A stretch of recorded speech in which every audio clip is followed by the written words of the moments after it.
School to prison pipeline. Is that a thing? Yeah, it is. Please explain. What's going on is they're no longer teaching character in the schools. Boys and girls, you should always strive to do this. Boys and girls, you should not do that. Boys and girls, there is a thing called ethics. Boys and girls, your education is a top priority for the state because when we invest our time in you, you can do well later in life. And the better you do in the rest of your life, the better it is for the people who live around you. We used to get that lecture all the time from kindergarten on up through high school when I went to school in California. They don't do it anymore. Boys and girls, it is just a thing where in politics, you have to understand that there's a thing called log rolling. What is log rolling? You help me roll my log, I help you roll yours. That's called bipartisanship. When members of one political party who have an objective that they think is good for the people they represent, they will try to get others on the opposite side to help them with certain things. So from time to time, they might be called upon to help the other side out. So we have bipartisanship. They don't explain it. By the way, I got that in the 5th grade, not even in high school. So they don't deal with it. Boys and girls, we have a long history of involvement with the people who live south of our border. And we'd get into that and we'd talk about the relationships and all of these kind of things. They don't do that now. Boys and girls, we have some tragic problems that have occurred in our history. We have a dark chapter that culminated in the Civil War and perhaps an even darker chapter that came after that when the outcome of the Civil War was not acknowledged by some people who still wanted to keep impose some evils that a lot of people suffered and died to stop. That's what we got. I'm in the 6th grade. I'm in the 4th grade when they started that out, you know. And that's a long time ago. So what happened in the end? We need to have so-and-so study. So they learned, well, they used to teach you about it, but it was integrated into a thing where it became part of the big picture. So let's be a little bit more specific because isn't it true that whether it's law enforcement or prison systems, those type of executives, that they could actually pinpoint a child who's in the 3rd grade to kind of indicate that they would be on a track of juvenile or prison? Sure, certainly. I came in from California. It's been 50 years, plus years ago. I wound up being head of the public defender's office after becoming the first black prosecutor in the history of the city, for the city. And I had a lot of white employees, and they were scared, a lot of them, to go out and talk to black clients and witnesses. So I'd go out there. And this is in the 1970s. And I'm watching what's going on in the conduct, and I'm watching the kids, and, you know, they're 4, 5, 6, 8, 3 years old, 9 years old. They saw a lot of 8 and 9s because the mothers were too lazy to get up in the morning and get the kids to school or get them off to school because they had buses then for most.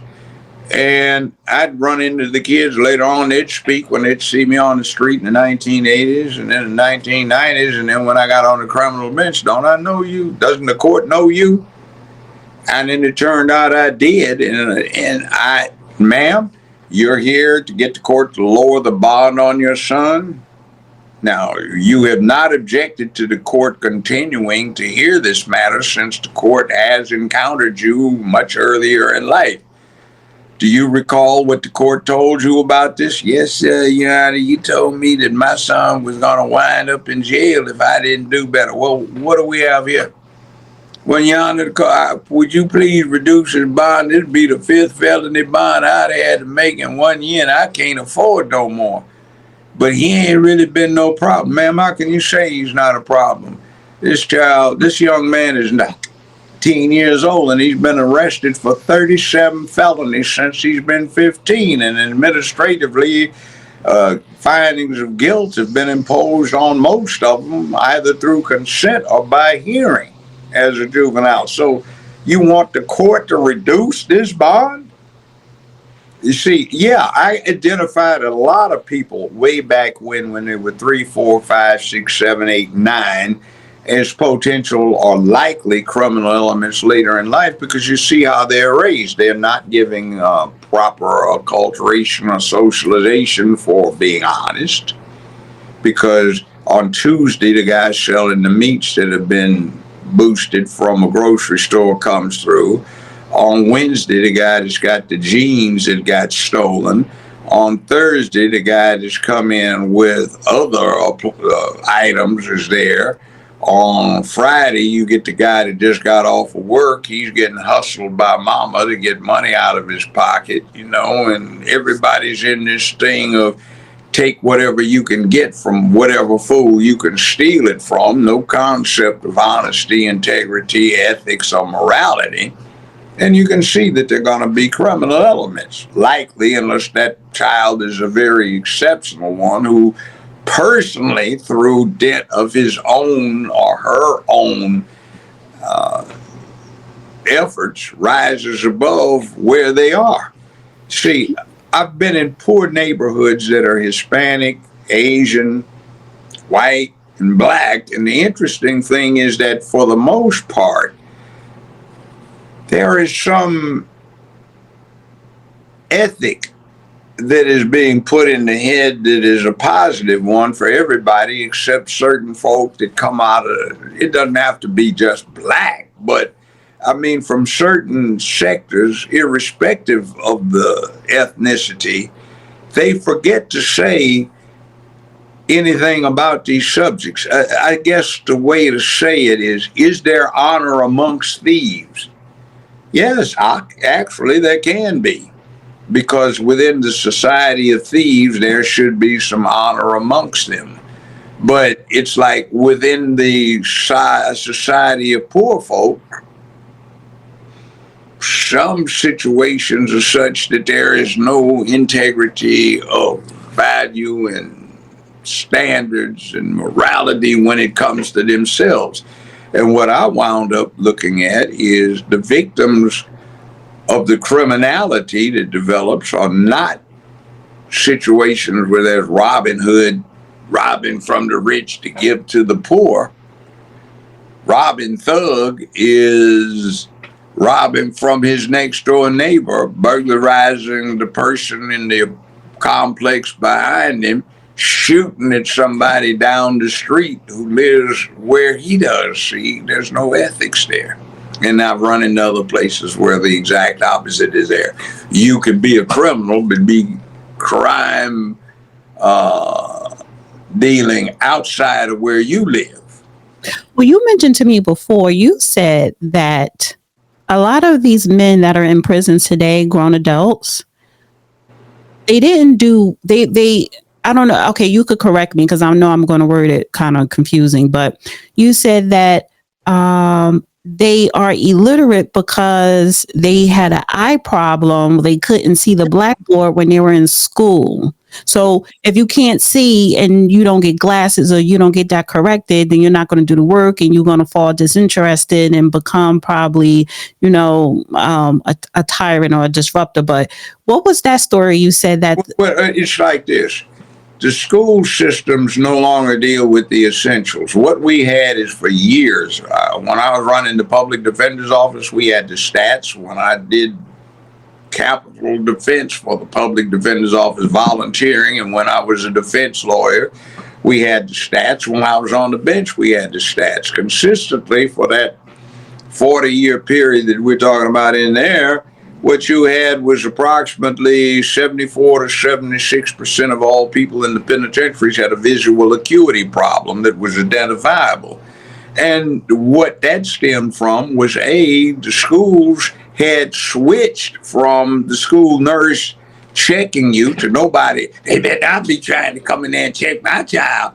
Like, lady, or whatever. I ain't going to come in there and put my child on an embarrassing thing because what's the matter with you? And then the school board steal the money, so they use it for some other purpose. They don't have this thing anymore.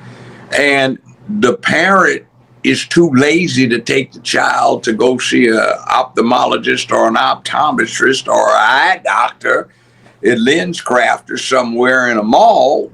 So they'll go get the little lingerie that they're too fat to wear, but they'll buy that. But right next door is a Lenscrafter. They can't take the kid in there to get the eyes checked. So what you always see is parental neglect and failure to properly teach and instruct the child. So it's the parents, because that's what it starts at. Now, yes, it starts with the parents. And then you do have these prison corporations that, like you said, they rely on these bodies to be put in these prisons, right? So it seemed like a couple of Profit is warehousing this surplus labor, aka prisoners. Right. So yes. So they're relying on adults, you know, people going to commit crimes. So they're relying on people to commit crimes, but the school to prison pipeline, maybe there's something to one of the ingredients. They're relying on parents who are neglectful of raising their child, you know, decently. Well, yeah. And the corruption, like you were saying, with the school board stealing money or not investing the money properly. Because just to your point, when you was talking about giving examinations, I remember when I was in elementary school, we would have, you know, not physical like a pediatrician would do, but just basic examinations to where they're checked to see if we have scoliosis, like a spine check. They did do vision, just basic, or you know, or if someone check your hair, make sure you have like just basic stuff. And now that you said it, that makes sense. They don't do that anymore. So again, it's like this too, to broaden it a bit. Let's say a farmer has title to or a lease for a certain acreage of land, all right? And he's set up to grow soybeans like they are down in Mississippi. When you get edamame or soy sauce, likely is not the beans are grown in Mississippi or Arkansas, most likely Mississippi. Okay? Let's supposing there's a glut in the commodity soy. So the prices are dropping. So to keep the price up, the industry wants to cut back production. So this guy's got all this land that he can grow soy on.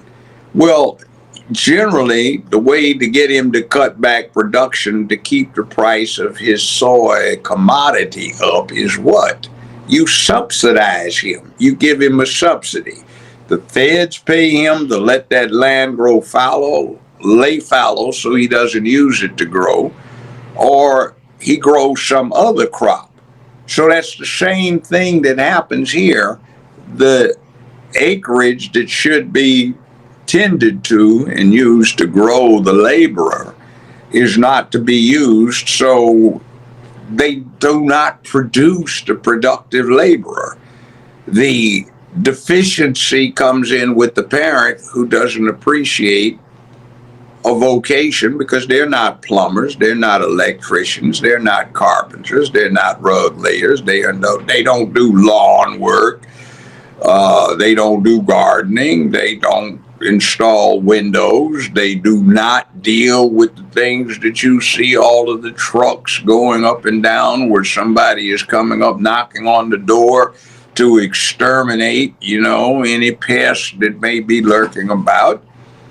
They don't do that, so they don't teach their children to appreciate the avocation of having some viable skill that they can be employed with. They certainly don't read. They're certainly not academically inclined. They didn't pay attention in school, so nobody is sitting on the other side of the kitchen table telling their child to read this book, and so the child might say, Mom or Uncle or Granddad, what does this mean? And having no clue, they could do what an effective teacher can do, stay one chapter ahead of the student, and they'll learn it themselves. They don't do that. So You get to home and you go in the home and you're visiting and they're calling the kids a nasty word. They are telling them to go get the cigarettes, the alcohol, go get the joint. And when somebody comes over, they talk about the crime and they cuss and they use profane language and they boast of wrongdoing, and somebody cut somebody and somebody hit somebody and somebody burglarized somebody. They don't even use those words, but that's what they're talking about. And they say the things with approval. So these children that wind up becoming future criminals are induced to emulate criminality because they're emulating the person or persons that raised them. And then when they set the tone in an institution where there are other children, and these children, even if they don't come from a crime-ridden background, nobody's teaching them anything except just do what you want to do, and everything is owed an explanation, and nobody can make you do anything. So what winds up happening is they watch the people that are treated as cool, hip, got it together, on top of the game, where they congregate, meaning a school. The people that everybody gets out the way of when they walk down the hallways, or all the young girls going, and look like they're giving them some play. So they try to emulate that, and even the kids from the good home go to hell because they don't have the raising either. So it's a bad situation, and you get a production of a lot of crime. Let me ask you this question too, because being that you said you came across a lot of statistics, when you were a judge and even a lawyer, test scores, when you have to take those state standardized test scores, does that play a part when we talk about? Yes, it does. The school but you see, testing, I have taught people to take tests, and they did pretty well. You know what the real problem is? With most of the problems that people have with the test is when they're sitting around the kitchen table doing dinner or with the rest of the family or their associated. They're not taught to be logical, rational, and reasonable and analytical and objective. What they're taught is a glorification of emotionalism, working on feelings and what you heard without analyzing what you heard. So they aren't taught to be logical. So when they get exposed to one of these achievement tests where they're asking for logic, reasonability, rationality, and analysis and objectivity, they can't do it because they've never been taught that. And when it comes to just stuff like things you could ace if you just had general information, they've never been taught anything outside of basketball or football, and that's it. So they have no reservoir. Is to be more specific, there's indicators that maybe the prison systems or juvenile officials, they could use standardized testing as indicators of this is the track this particular student is headed if something or someone does not. Yes, yeah, it is. And you know what the indication is? I'll be very brief about this one. It's, are they going to have a viable skill or knowledge set that is good for the American economy? If not, they're surplus to the labor requirements, so store them in the warehouse known as the penitentiary or jail. So when you early on can identify that group that is not going to be in this productive set, you've identified who's going to wind up being in this realm of criminality, because that's what happens. And that's the predicate on warehousing the surplus labor unit. So one more thing.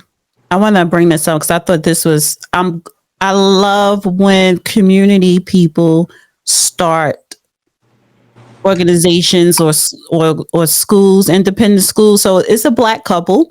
They created Cursive Writing Academy to teach kids the art form that is no longer taught in school. So I want to play this clip. By the way, isn't that a damn shame that schools? Yes, it is. Yes, it is.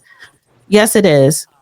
Letter J, that letter J was tricky. Twice a week, Terrell Whittington and his wife Chelsea come here to the YWCA Northwest Indiana to teach young students cursive writing. There's this whole new generation of young people who have absolutely no idea what cursive is. And so he said, why don't we reintroduce that and see what we can do in our community? All right, I like that. I like that enthusiasm, guys. A few months ago, they decided to create a curriculum after discussing how many school districts are no longer teaching cursive writing. The YWCA was one of the first organizations that agreed to sponsor Cursive Academy. I'm so happy about it and pleased because our kids need to be exposed to everything. We do not need to dummy down. We got to level up. So that cursive writing is leveling up. I knew a little bit, I could read it a little bit, but this really actually taught me how to do cursive. I would say the first day it was a little bit hard learning it, but once you get it, I feel like you kind of just got it, you know. 11-year-old Sanila Shields is already thinking about the long-term implications. I want to be a publisher or author when I grow up, so I want to write my signature down so they can know it's me. This course is free for these students because the Y is sponsoring classes for its members. It's just wonderful to see how my husband came up with an idea and our community has rallied around us to get it done. Yes, good job, baby, good The job. Whittingtons are hoping more corporations and other organizations in Northwest Indiana and Chicago follow suit to help make a difference. Okay, isn't it a shame that an 11-year-old does not know how to longhand write? Yes. And I've had a conversation that kind of turned into a debate with a school official. And it was like, well, that's not important. And how can writing in cursive help someone in the future? Basically, I guess, whether it's get a job or a career. And then I thought about, how do you sign your signature? Okay, now they can't. Here's the other thing too. State of Washington, I know, says you don't have to teach that. State of Oregon says you don't have to teach that. Other places say you don't have to teach that. But who did we see in the last show, episode 26 of Injustice for All? The person in the state of Washington talking about they were going to violate the law. And I said, wow, you mean to tell me nobody's legal crew advised them not to do what they're doing? Well, let's see why. Let's extrapolate from not teaching the children how to write longhand, and they're 11 years old and still don't know it. Let's go a little further. State of Washington no longer requires that lawyers take the bar. Well, no longer requires that anyone take the bar to practice law because it said it might discriminate against the minority. So you are stupidly going along and they don't teach you how to write longhand in school. So how you communicate if your cell phone broke down? I guess you can't even type it out. You're supposed to hit that little microphone and dictate it if it's accurate. I never can get them to work right, but I guess maybe some people do. But what about when you keep the same philosophy that it's too hard, so you don't even have to pass a bar exam to practice law in the state? How ignorant is that? Right. And maybe that's why that fool got up there and incriminated himself, because since the lawyers don't have to take the bar exam, nobody's tested them to see if they know constitutional law and the authority of the United States government to legislate certain actions that pertain to border security. And then too, maybe also, I'm going to throw in technology, the advancement of technology to where you have AI, you have GPT that is doing everything for you. So, the Constitution, I believe that was written in cursive, but now they can interpret it in, plain text. But so that's the problem for me with technology is, oh, you can't do this. Well, we're going to tell you what it is. And instead, and this goes to the basics, like every child should learn in cursive. And when I started, that was one of the things like, oh my God, we're going to learn in cursive this year. And I think I was in third grade. That's when third grade, me too. Yes. And so you think it's so hard, but you get the hang of it. It's really easy. And my father, to this day, he can't, I love my signature, but he takes pride in his penmanship. He does have very nice penmanship. I write like a doctor when I write in cursive or whatever, but I don't know. I'm like, how can you not want to learn that? How can you take that out of the school? You're expected to know this at 8 years old in a healthy school. And now you have people 11 don't know how to do it. Never heard. They got to, it's like. So we definitely need more independent educators, such as this Black couple creating, this cursive writing academy. So I think this is wonderful. I like that. But what this is probably after school. This is after school curriculum instead of them running the streets, or this is probably a Saturday weekend program, giving them something constructive to do that they can use for the rest of their life. Okay, that's like growing up and not letting the child learn how to run. Or hop, or skip, or walk. Oh, and several states have said it's too onerous to have children do homework. Well, what kind of job are they going to have if they aren't used to having stuff that they have to do when they're not present on the job? Okay, several states have said it is too onerous for them to memorize their multiplication tables. Why? They've got cell phones. Well, I can't even get mine to work half the time. So you're supposed to give up 2 times 2 is 4, and plus 3 equals 7. Minus 1, you get 6. Add 2, you get 8. You're supposed to give that up because something will be done for you. You've got this machine. Well, first off, that predication you've got the money to afford the machine. Second, that the machines are available and nobody confiscated them. Third, that they aren't discharged, the battery run down. And fourth, or fifth, that your local utility company is still operating, so there's electric current flowing through somebody's system where you can charge the thing up. Additionally, you may be stranded somewhere and you can't. And somebody's telling you something and you need to write it down because you got to go 5 miles over there and you aren't sure you can memorize it. So you can't write it down and your cell phone's run out of battery or it's out of range. Oh, this is absurd. What are the kids supposed to do?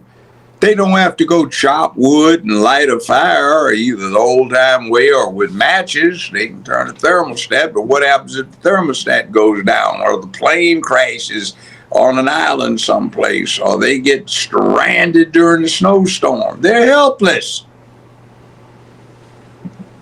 So in conclusion, school to prison pipeline, you said it's a real thing.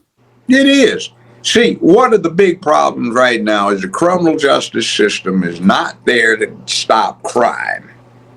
It's there to deal with surplus labor requirements. A person who works is a labor unit. There are not enough jobs to go around that will provide jobs that the would-be worker thinks are meaningful. That's how we raise kids. Like, man, I ain't flipping no Mickey D's, man. I'm too proud for that, man. I got my woman working for me, man. See, in other words, wrong mindset. So what happens is labor is a commodity. When you have a commodity glut, in this case, too many would-be workers and not enough jobs and too few people, well, not too few people, too many people. So what you do is you cut back production, get the kid thinking like he doesn't need a job, won't work the job, or it's beneath him, or develop a lifestyle worldview that will keep him from ever getting a job. 2, you give out the welfare or the assistance check in perpetuity over and over and over and over and over. The Section 8 situation, the AFDC for having more babies, and you can't even support the ones that you have, let alone train them. And then you turn the jail cells into a substitute for a grain silo or a warehouse, and you lock them up, store them, you subsidize the would-be producer, and you cut back the production. And now you don't have Timothy McVeigh's blowing up a courthouse in Oklahoma City with fertilizer, and, you know, because he's mad about the system not working. And while we have a school to prison pipeline. And then what's so absurd about it, it's not even cost effective. Around here, you may have anywhere from $3,500 to $5,000 or $6,000 a year spent on the student's education. To house that same student later in a penitentiary costs somewhere between $90,000 and $100,000 a year per student. So you'd rather take 2 out of every 5 students in high school in certain areas and pay $100,000 a year to store them than to spend $3,500 to $4,000 a year to educate them or prepare them so that they will be productive members of society. It just doesn't work. The math is screwed up. That's one reason why we look like we're getting more and more broke, is because the money's going to invisible stuff like $100,000 per inmate. Where do you think the money comes from? And then our local officials are stealing the money left and right, misappropriating public funds. Right. All right. Thank you.